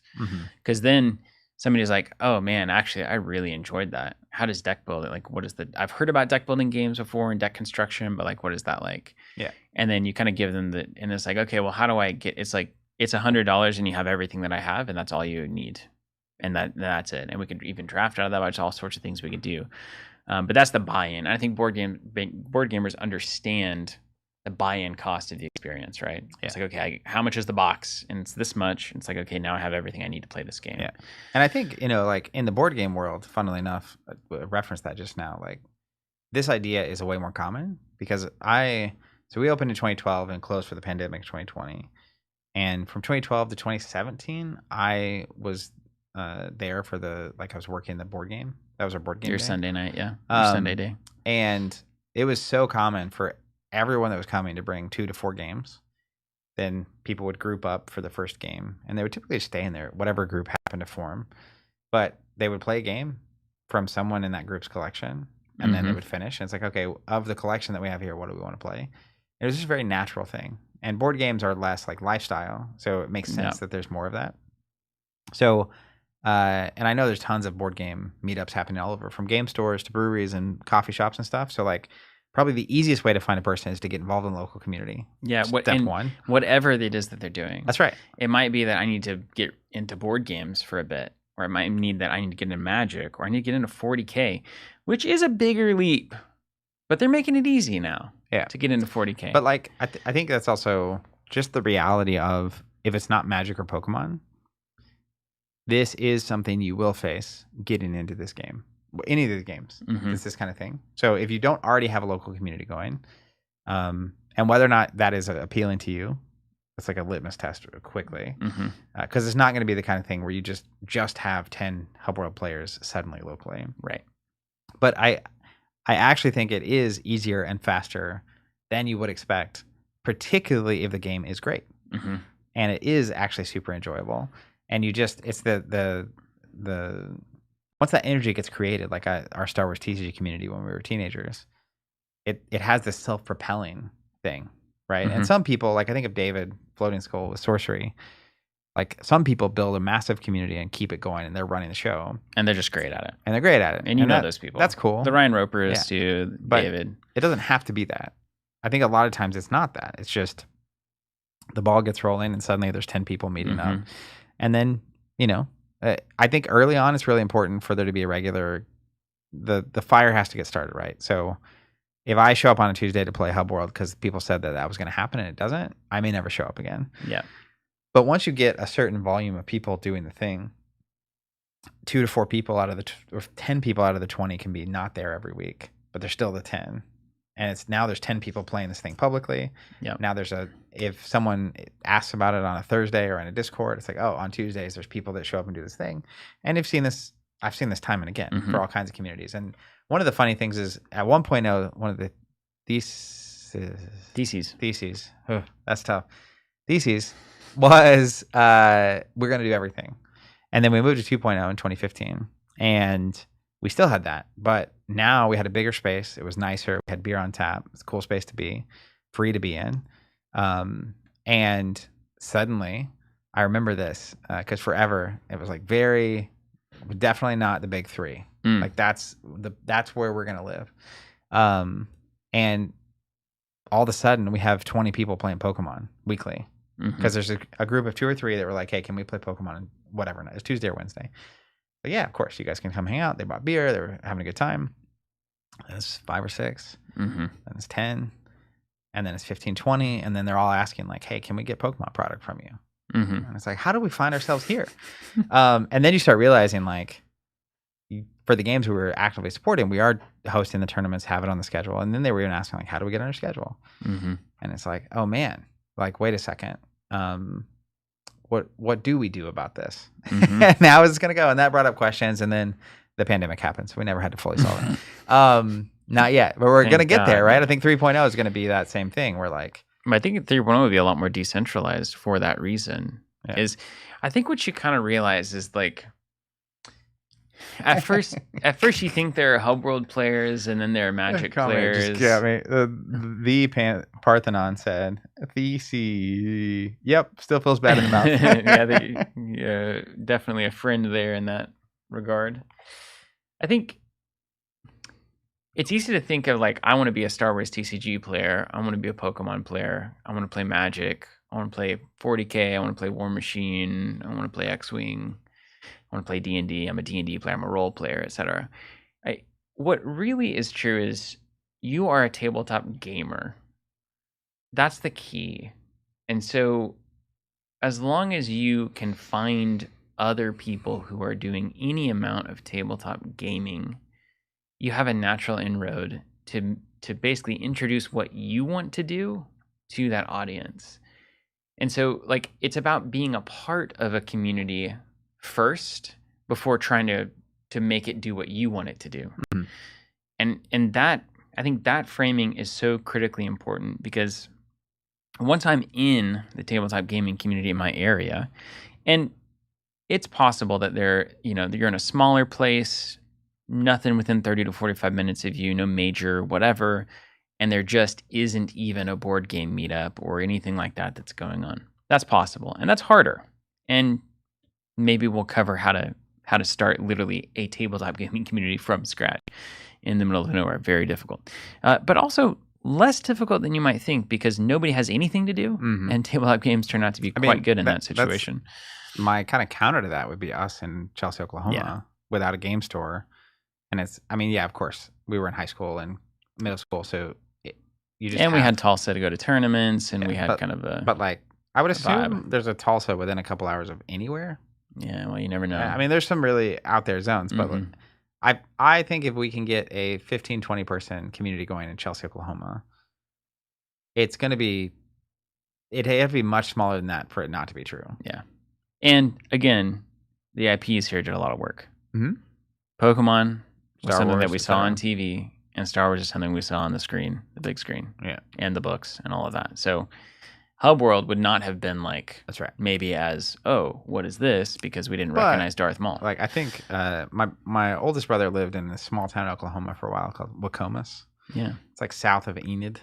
And they had this little bitty coffee shop called Little Bit of Seattle. And this was a retired couple that moved from Seattle to this tiny town, Oklahoma, and opened this little coffee shop. And what's funny is that's probably a 400 or 500 person town. It's tiny. Mm-hmm. But if you can find one person in that general vicinity to play this thing with you, and you went to that coffee shop and played, I would kind of bet that you would at least get to 4 to 6 people. Yeah, who are engaging in whatever that thing is. I'll bet so. Yeah, I think you're right. But the point being, like, it's not everybody else's fault for not wanting to do the thing that you want to do, because you're basically coming in as an outsider trying to pitch it to them. Nobody likes that. Nobody's ever liked that. It's like direct mail. Yeah. Nobody likes that. But it hits like, if right now you asked me, hey, I have this game I'm really excited about, would you be willing to like hang out and play? Mm-hmm. It basically could be anything. It's basically always a yes. Yeah, I mean, it could be like the Boy Crazy TCG. It could and be. I'd be like, back there. I guess I'm in it. I'll try it. But if you become a part of whatever a tabletop gaming community is, and then you try to find one person in that community that would do the thing you want to do with, not only are you very likely to find that person, you're also very likely that you and that person start to create more people within that tabletop gaming community, and that you being there doing that thing then will have the pull to get even more people into that community playing Hub World, and then also the rest of the stuff that community is doing.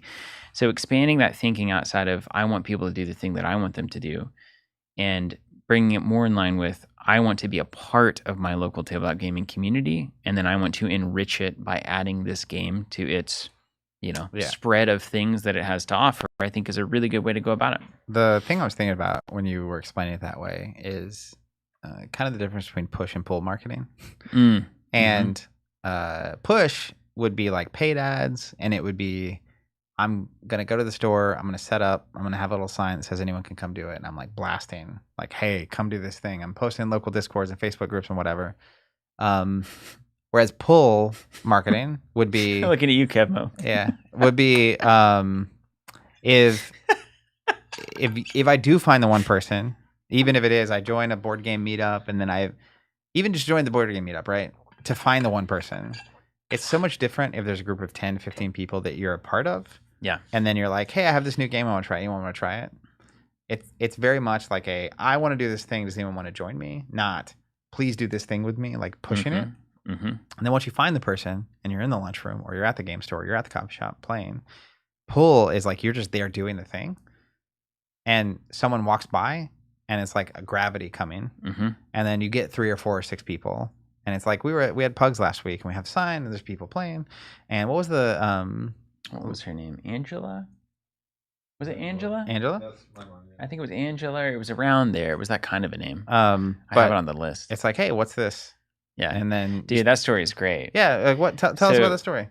It's kind of a. She walked up, just awesome, and was just like, I don't know, just seeing what's going on. Like I see the tabletop games and stuff, and it was like, yeah, do you have any experience with that? Like, have you played any tabletop games? And she was like, well, I play a lot of Hearthstone. That's so tabletop adjacent. Really into that. And I remember, like, when I was in college, I had some friends, or I saw some people playing Magic the Gathering. These guys, right? This is a classic story, right? Guys in college playing Magic the Gathering, and she walks out, hey, what are you guys doing? And they basically are just like, get away from us. This is not for you, kind of vibe. And I think those not days, welcome here. those It's the days opposite of the advice over. I was talking about. Yeah. When people walk up and ask questions, be nice. Well, early Magic players didn't have to care because there was so many people wanting to do it. They weren't needing more people. You know what I mean? I also get a sense, and I wasn't really there for this. I was like her, experiencing that side of it. But I would imagine a lot of those people were typically the people, it was kind of an escape for them.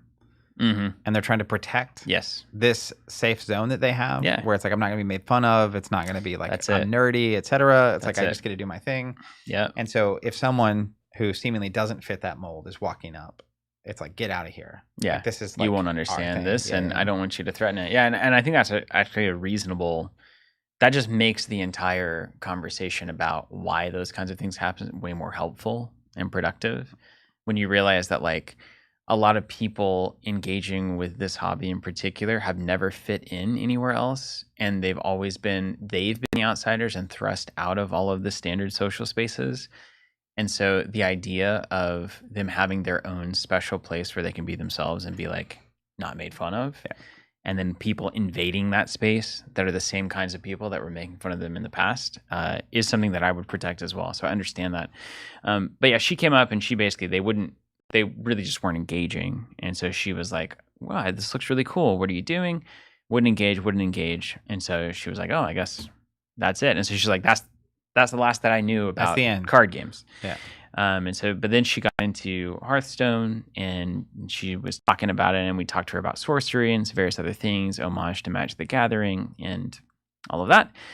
Walked away, and then came back like an hour later and was like, do you have anything that would allow my husband and I to start, like, to try sorcery just to see what it's like?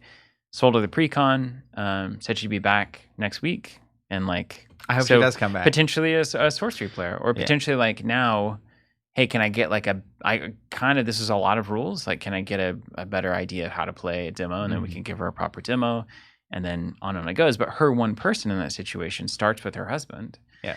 And then if she and her husband get into it and they start coming to Pugs, they may then spur 2 other people who are already there to be like, I've got sorcery decks with me, or like, that looks awesome. And or someone on else and on it goes. at Pugs walks up, asks a question. Hey, what's this? Can you explain it to me? Yeah. And then all of a sudden they're buying pre-cons, and then before long you got a 20-person sorcery community in front of you. Yeah. And that's where I think, like, if you just go in assuming I have to find 20 people to play this and convince them to play it, is way different than I have to find a person to play this. Yeah. And then I just have to be open and nice.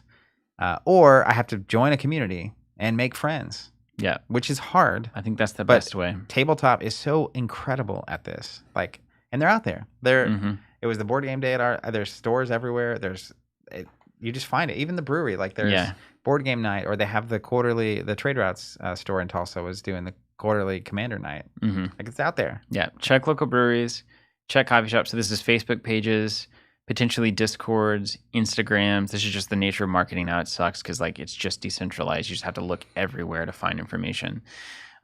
Even going into like a brewery and literally just asking. And you know what? A lot of times, you'll know the person to ask. You know what I mean? You'll know. Because like I went into Pearl Beach the other day, and there's like 3 people. One of them has like a couple of piercings and some tattoos and like a Metallica shirt on. And guess which one knew about tabletop gaming?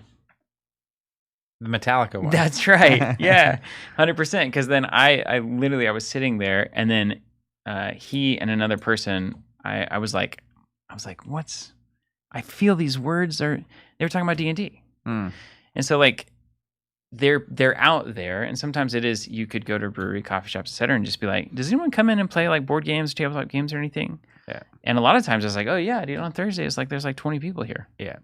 Well, and one of the fortunate things today that wouldn't have been true 5 years ago or 10 years ago or 20 years ago is I also feel like tabletop games at large have entered the mainstream tier. Like whether it's Pokemon and collecting, or it's Magic and Commander and all these IPs coming into Magic and all these games that are having the thing. So it is actually strangely a really good time to find people, and more people. I think as the world becomes more digital, my bet is that more and more people will seek out exactly this, as everything around is just getting more that and more fake. And it's like, I want to put my phone down for a minute, right? And those people, the other part of this that's really amazing is like when you have a really remarkably good game, and a good example of this would be Hub World. Hub World, compared to getting into Pokemon right now or Magic, is a much, I guess, Magic and Pokemon are a much steeper climb to get into. Now, the upside of it is there's so many more people that do it. Yeah, it's more accessible in that way. Let's say it's when Hub World's actually coming out, and it's like, well, there's one thing to buy. You don't have to understand booster packs or collecting. You don't have to. It's like rarity, drafting. This is a one thing, and there's only going to be so many things that are coming out, and so there are advantages too. And just generically speaking, I think it's a better game. And so if they are being introduced because they heard about Pokemon or whatever it is, it's like, okay, cool, great. But also, like, once you make a connection with someone and lead them to this, it is crazy when you just witness it. Where it is part of what makes the effort, which is higher on these kind of indie games, worth it, is that reality. And it's like, there is something going on here that's different. And then getting to witness other people experience that. We were talking about this because earlier this week we were during a coffee time group. We were talking about just how it feels to get obsessively into a card game. It's like the greatest feeling ever. And you and Larry were working on a deck for the Avatar of the Realm of Sorcery, and like just diving deep into it. And there's just nothing like it. And so I have so much joy when I get to see someone experience that. Yeah. And when you're doing it locally, like Pugs is a great example now. You're getting to see it again. Hearing the story about someone walking up and getting the thing, and it's like, you don't even know. You don't even know what's out there for you. This is going to be so amazing. Like, you're going to get to experience this. It's almost like I saw a thread the other day come through that was like, basically how much money I would pay to be able to experience X again for the first time. Insert X for you. Some people are like Lord of the Rings and Star Wars and whatever. And it's similar, where it's like, I've been doing this for so long, you can forget. But then you see someone get to experience what it is to get into one of these, and it's really amazing. But that's also the crazy thing about the hobby to me, is that my obsession and excitement and buzz when I was first getting into the Star Wars TCG, and we were deck building and we were trying to win tournaments and stuff, is the exact same that it is now. Like, it's not like I'll never have that again. I get to experience that once or twice a year. And I'll experience it once or twice a year just with sorcery every time. And it's the same beautiful feeling of I've got a deck idea, I've got a theory, I need to build it, I need to test it, I need to, I goldfish all the time with these decks. And when it's there, just dive in. It's so fun when it's there. And then it will fade. And maybe the deck, you'll feel like you perfected the deck. Maybe you take it to an event or a tournament. It does what it does. And then maybe for me, it's like 3 to 6 months of like something else will catch my attention. And then I'll come back. And one of the distinct upsides of sorcery is that you can do that because there's only roughly one set a year. And it is slow enough that if you take 6 months off, like 6 months in Magic is 4 sets, actually. So you go away, you come back, like all of the entirety of 4 years of sorcery has been released since then. Yeah. That is actually just, and if you're, it reminds me of the Destiny LCG versus LCG map. If you're really into Magic, that is like amazing. Like at my peak of what I was into in a game, like if Star Wars Destiny had a new set every 2 months, it would not have been a negative for me. Yeah. It would have been a straight positive. And I'm at a different phase of my life. Do you have the comment from Sophie from a long time ago? I will say yes. Zach and I are starting her community. Zach and I are both playing Avatar: The Realm to answer that in Boston. And I want to. Derek said it's like when I wore my Skeleton Crew shirt to the gym and somebody else recognized the shirt. It's like that's the thing is like there are signs, there are signals out there that this person's probably into tabletop gaming. If they have like a beholder on their shirt, like that's a pretty good You can strike this one out. Yeah. D&D is another thing. Get into your D&D just group. Like massive. Even if you've never role played before, go try it. Yeah. That's probably 4 to 5 people that are so likely to get into whatever tabletop game you're wanting to play. Yeah. So Zach M came in and just started Zach crushing McGaw? it. And look at this. This just right on the Zach M638 says another benefit to belonging to the community and making friends is that games come and go, but you can carry those relationships forward to the next new thing. That's exactly right. It's exactly right. I think it's beautiful. I kind of feel like when I want to get into a game, really, I have a cheat code. It's like because of 15, 20 years of that's right relationship being built across all these games. Yeah, where assuming the game is good, and technically there could be a game that's good that it's hard to imagine a game that is good that I would like that I couldn't at least get 5 to 10 people into because they would genuinely really love it. And that is not what everyone has, which is where this whole conversation came from. But the best time to plant a tree, man. That's how you get there. That's it. Yeah. Is it this one? Yeah, this was her saying her and her husband play, and they just started playing publicly in front of people. And she said, "This is absolutely how we got more people into Sorcery at LGS, and now we have a 40-player sold-out Cornerstone in a pretty provincial town." One person. Yeah, really. It literally it's 2 people. Yeah, but one person starts it, finds someone else, and I'm assuming Sophie didn't do all of it the whole time. But it's like someone has to like get it going, and once it gets going, these communities are pretty hard to stop. You got Bobby's yeah. So my old neighbor was a DJ in Chicago since the 80s, a mecca of DJs, by the way, the house scene. Started talking to me because of my D&D adjacent shirt. Yeah, there you go. That's also a pretty good strategy if you can signal that like, hey, I'm into this. And if you want to talk to me, I'm going to pitch you on Hubworld. Like, come on in. Yeah, well, I think that is telling a friend about something you're into is radically different than telling a stranger. And I do think there is something to the find community first and then worry about the games strategy. Yes. Of existing in life. Like I think that's way more effective than just having a game and pushing it onto people. What's the recap? I think the recap is it just takes one other person. It's worth it. And it is not all going to be on you to build this thing once the ball starts rolling. And I think you would be, if you're out there and considering it, no matter what the game is or what the thing is you're into, I think that it is a lot of work, but it is less than you might expect once it gets moving. Sure. And I would say, as far as the just one person philosophy, your most obvious local community is your family and friends. if you are fortunate enough to have that. And so that's a good place to start. So one person who you have fairly consistent contact with could be a brother, like in Zach's case. For me growing up, it was my brother, Jonathan, who's behind the camera there. It's a really big advantage. Me and my dad. My dad was into it. My uncle was into Dungeons and Dragons as well. And that kind of started us on our path, but we played as a family. And that was a big thing. So that was, that's the first step of where is my local community? It's like, that's the first step. If nobody there is willing to do this, which happens often, then the next step is, where is my local community? Not how can I start playing Hubworld? How can I get somebody to start playing Hubworld? But where is my local gaming community and what are they doing? So is it a big role-playing city, town? Is it a big 40K scene? Is it a big LARPing scene? That'd be fun to get into. Is it a big Magic scene? You're probably going to find Magic or Pokemon. So if you don't know how to find your local gaming communities, search like your town name, your city name, and Dungeons and Dragons, and then do the same thing for Magic the Gathering, and then do the same thing for Pokemon TCG. And if nothing pops up, we're on a different podcast.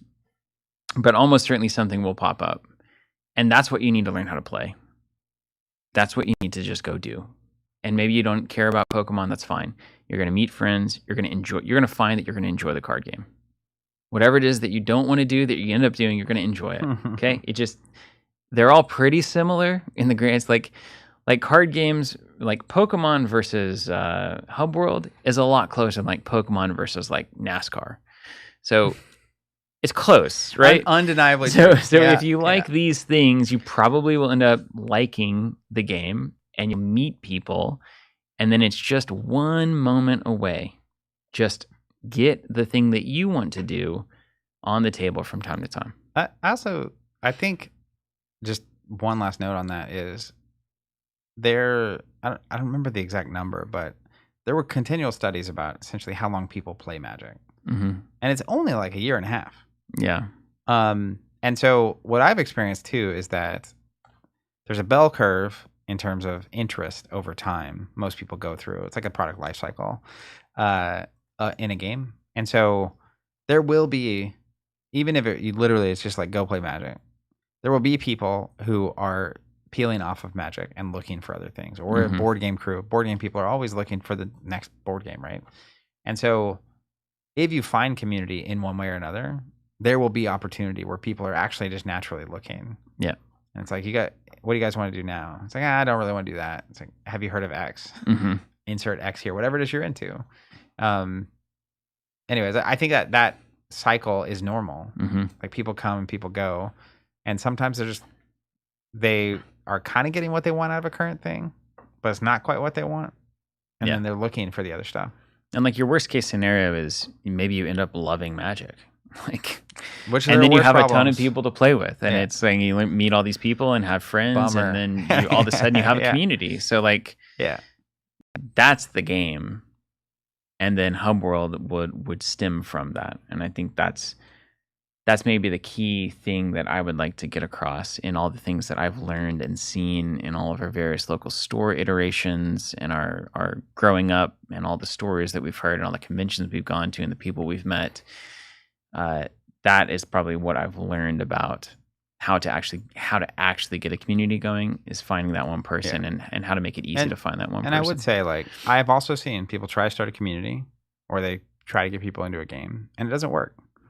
Like sometimes there's just not people interested near you that want to play the thing you want to play. Like failure is possible, and it's not a guarantee, and that's part of a risk of doing it. But I do think that's where a game like Sorcery or Hubworld particularly is valuable it's not commanding the same slot as Magic. Like I think you could like easily, or a board game thing, right? It's like you can easily also do. Yeah. Whereas a lot of card games that are coming out, especially the big IP ones, are kind of demanding the same slot. Like it would be very difficult, even as into TCGs as I am, to play both Magic and One Piece, or Lorcana and Fab. Like when I was playing Fab, I dabbled in other things, But if we weren't playing streams all the time, if we weren't playing streams on stream, if I was just a player and this wasn't what we did all the time, if I wanted to play Fab, I think I'm just playing Fab. Yeah. Like that is what you do. And that's the upside of Fab. But if you're trying to start a Fab community locally, you are going to be genuinely asking people to give up basically the rest of their life. Is this an intervention? Yeah, I'm not playing anymore. You know, I got out. I can stop anytime I want. I'm 3 years clean. It is the attribute of Fab that is its greatest strength and weakness is that it's hard to play casually and you don't dabble in Fab. And it just doubles down on that obsession thing that we were talking about. Yeah, and when I was in Fab, it was like I guess it would have been really, we started playing in 2020, but we really started playing in 2021 when the event started. And it was like a 3-year bender. It was crazy. Constant. Yeah. Just testing and tweaking and traveling and optimizing and testing and tweaking and traveling. And I loved every minute of it. So like it is that thing. But if it's Hub World, like twice a year release, not collectible, $100 a release for a full play set, that's a draft cube. We can draft it. You don't ever have to know anything. Like, we can just draft it. We'll just draft it. Is such a different or we play precons. Ask, yeah. Or slot. Same with Sorcery. It's like one release a year. Like I'm still pretty convinced that you could go to a tournament with ordinaries and exceptionals, which are like commons and uncommons, and be just fine. My deck right now, actually, because of the chords, the exceptionals are even better. So my deck right now is like 95% exceptionals. It's crazy. So, you know, there's approaches to it. But point is, these can slot in as an and also thing. And the way it works, like, I have friends that play some of these games and never buy a single card. It's true. I bought sorcery cards. I just haven't had the time to put them together. Yeah. It's like, hey, could you build this deck for me? I own the cards, but I don't have the time. I don't know that I own the cards because I've got like 4 Gothic boxes. The Gothic unique situation is unique. That's a different podcast. It spun me out of playset mode for sure. Yeah. Now it's just I think I am mainly a singles buyer. It's like I'm just gonna get what I need to get. A couple boxes, play through sealed for about a year, and then get singles as they're needed. Buy what you need to buy. Constructed decks. Hope to have some friends that have the cards. Yeah. I'm very fortunate. Your advantage is that I have not given up the playset idea, and I also have not given up the idea that I'm not going to play water. That's right. So I end up with all the water cards, and they're not getting used. So it's a fortunate pairing that we have going on here. Anyways, thanks for listening, everybody. Yeah, and if you're considering buying a game, tabletop game that will require you to kind of be the initial spark, I would just say do it. It's worth it.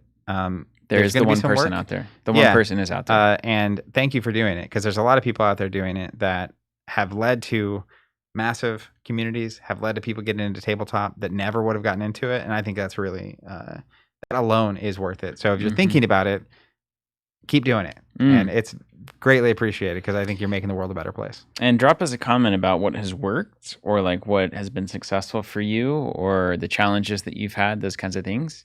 And of course, we can always chat more in the Covenant Discord, which you can find in the footer of our website if you want to join that and chat about anything and everything related to tabletop games.